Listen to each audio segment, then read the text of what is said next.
Hello my YouTube family, कैसे हैं आप सब। आई होप आप सब अच्छे होंगे। मैं भी यहाँ अच्छे से हूँ। स्वागत है आपका आपके अपने चैनल ट्रैवल टेलीस्कोप में। So let's find some beautiful place to get lost. तो चलिए मेरे साथ एक नए सफ़र पर। आज का सफ़र हम राजस्थान से शुरू करेंगे। राजस्थान अपनी शानदार गौरवशाली इतिहास के लिए जाना जाता है। राजस्थान, जिसे पहले राजपूताना या राजाओं की भूमि के नाम से जाना जाता था, भारत का सबसे बड़ा राज्य है। हालांकि अपने बड़े आकार के बावजूद ये ग्रेट इंडियन डेजर्ट थार से कवर्ड है। थार डेजर्ट सतलज सिंधु नदी के समांतर चलता है। एक प्रिंसली स्टेट होने की वजह से यहाँ कला और वास्तुकला का अद्भुत प्रदर्शन देखने को मिलता है। यहाँ पर आपको थार रेगिस्तान, उदयपुर की झीलें, रणथंभौर के घने जंगल, राजपूताना संस्कृति, बहुरंगी पगड़ी और रेत के टीले मिलेंगे। राजस्थान का प्रत्येक क्षेत्र एक अनूठी कहानी और वास्तुकला का संगम है। राजस्थान भारत का सबसे मोस्ट विजिटेड राज्यों में से एक है। राज्य के रंग बिरंगे मेले और त्योहार पर्यटकों को अपनी ओर आकर्षित करते हैं। उत्सव में रंगीन पारंपरिक वेशभूषा, लोक संगीत, डांस, कठपुतली शो, ऊंट दौड़ और पगड़ी बांधने की प्रतियोगिताएं शामिल है। राजस्थान के कुछ प्रमुख मेले और त्योहार जो दुनिया भर में यात्रियों को आकर्षित करते हैं, उनमें पुष्कर मेला, गणगौर महोत्सव, नागौर महोत्सव, गुरु पूर्णिमा ऊंट महोत्सव, तीज महोत्सव, रेगिस्तान महोत्सव और मारवाड़ महोत्सव शामिल है। राजस्थान में सिर्फ डेजर्ट नहीं है, बल्कि कुछ प्रमुख वन्यजीव अभयारण्य, राष्ट्रीय उद्यान जैसे कि Sariska tiger reserve, Keoladeo national park, Ranthambore national park और डेजर्ट नेशनल पार्क है। राजस्थान को इतिहास की लंबी विरासत मिली है। यहाँ पर कई राजा महाराजाओं ने राज किया है। जब से सिंधु घाटी सभ्यता अस्तित्व में आई है, वहाँ मानवीय बस्ती के निशान देखे जा सकते हैं। 321 ईसा पूर्व राजस्थान गुप्ता साम्राज्य का हिस्सा था, जिसने झालावाड़ में कुछ बुद्ध गुफाएं और स्तूपों का निर्माण किया।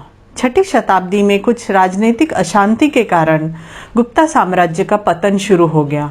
हालांकि 700 ईस्वी में गुर्जर प्रतिहार सत्ता में आए। 891 ईस्वी तक गुर्जर प्रतिहार की सेना राजस्थान में अच्छी तरह से बस गई थी। उसके बाद 9वीं शताब्दी के दौरान राजस्थान में राजपूत वंश सत्ता में आए।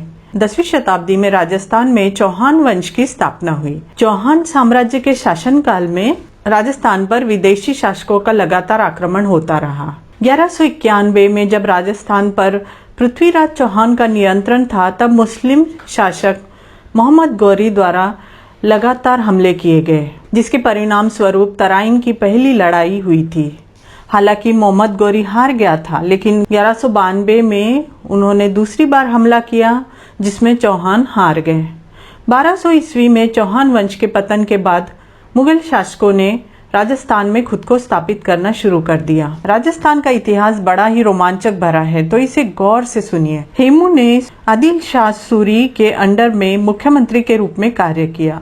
उन्होंने पंजाब से लेकर बंगाल तक उत्तर भारत में अफगान विद्रोहियों और आगरा और दिल्ली में हुमायूं और अकबर की मुगल सेना से लड़ा और आदिल शाह के लिए 22 लड़ाइयाँ जीती। हेमू ने 1556 में दिल्ली की लड़ाई में अकबर की मुगल सेना को हराने के बाद खुद को राजा घोषित किया और विक्रमादित्य की उपाधि धारण की। 1 महीने बाद पानीपत की लड़ाई में उनकी मृत्यु हो गई। अकबर ने राजपूत राजकुमारी जोधाबाई, जो कि आमेर के राजा की बेटी थी, उनसे शादी की। धीरे धीरे अकबर ने कई राजपूत शासकों के साथ गठबंधन शुरू कर दिया। हालांकि उनमें से कुछ ने उनसे दूरी बनाई रखी और अपनी स्वतंत्रता बनाए रखने का फैसला किया। राणा उदय सिंह II, जो कि उदयपुर के संस्थापक भी थे, उन्होंने अकबर की सर्वोच्चता को कभी स्वीकार नहीं किया और लगातार उनके साथ संघर्ष किया। थानेसर की लड़ाई में अकबर ने मेवाड़ की राजधानी चित्तौड़गढ़ को घेर लिया और उसे अपने कब्जे में कर लिया। मेवाड़ के राजा उदय सिंह की मृत्यु के बाद उनके पुत्र महाराणा प्रताप ने विरासत को जारी रखा और दृढ़ता के साथ मुगल साम्राज्य के खिलाफ लड़ते रहे। 1576 में हल्दी घाटी की लड़ाई हुई, जहां महाराणा प्रताप ने हल्दी घाटी में अकबर के साथ एक भीषण लड़ाई लड़ी और बुरी तरह से घायल हुए। राणा प्रताप 12 वर्षों तक निर्वासन में रहे और समय समय पर मुगल शासकों पर आक्रमण करते रहे। अंततः देवर की लड़ाई के दौरान मेवाड़ के खोए हुए क्षेत्रों को जीतने में सक्षम हुए और राजस्थान के अधिकांश हिस्सों को मुगल शासन से मुक्त कर दिया। मुगलों का औरंगजेब की मृत्यु के बाद 1707 में पतन शुरू हो गया। राजस्थान के इतिहास में कुछ महान राजा महाराजा शामिल है। उनमें से कुछ है पृथ्वीराज चौहान, हेमचंद्र विक्रमादित्य जिन्हें हेमू के नाम से भी जानते हैं, राजा बप्पा रावल, राणा संगा, महाराणा उदय सिंह और महाराणा प्रताप। तो राजस्थान का इतिहास बहुत रोमांचक भरा है। आजादी के 2 साल बाद राजस्थान एक राज्य के तौर पर भारत में शामिल हुआ और 30 मार्च 1949 को राजस्थान राज्य का गठन हुआ, जिसे राजस्थान दिवस के तौर पर भी मनाया जाता है। भौगोलिक स्थिति देखें तो ये उत्तर पश्चिमी भाग में स्थित है और जयपुर इसकी राजधानी है।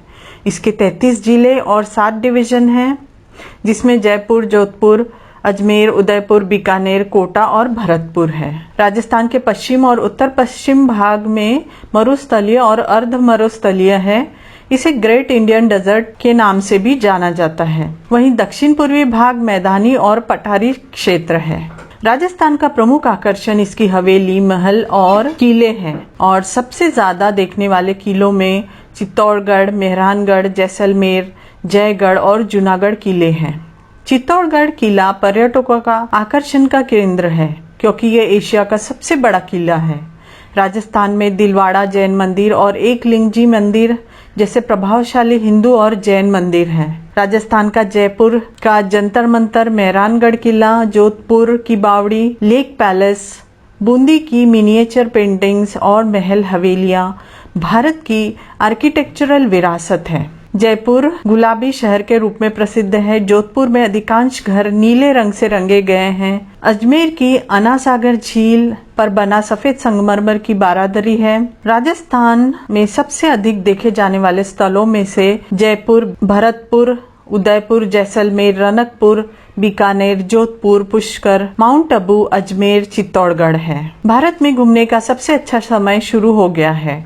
सर्दियों का मौसम ट्रैवल के लिए एकदम सही होता है, तो इसलिए मैं आज आपके सामने लेकर आई हूँ एक ऐसा ही राज्य जहाँ हम जा सकते हैं। तो जुड़े रहिए मेरे साथ, आगे भी मैं आपको इस राज्य के बारे में और यहाँ पर घूमने के लिए कौन से आकर्षण हैं और क्या क्या हम देख सकते हैं, क्या क्या हम कर सकते हैं, इन सब के बारे में आपको बताऊंगी। ये सब जानने के लिए मेरे चैनल को जरूर सब्सक्राइब कीजिए, नोटिफिकेशन बेल को प्रेस करके ऑल पर क्लिक कीजिए ताकि जब भी मैं कोई नया वीडियो अपलोड करूं आप तक तुरंत पहुंचे और आप सब अपडेटेड रहें। वीडियो अगर पसंद आया तो लाइक ज़रूर कर दीजिए और फ्रेंड्स और फैमिली में शेयर कर दीजिए और आपके कोई सवाल हो तो कमेंट ज़रूर कीजिए। तो मिलते हैं एक नए एपिसोड में एक नए सफ़र पर और नई जानकारी के साथ। तब तक के लिए बाय।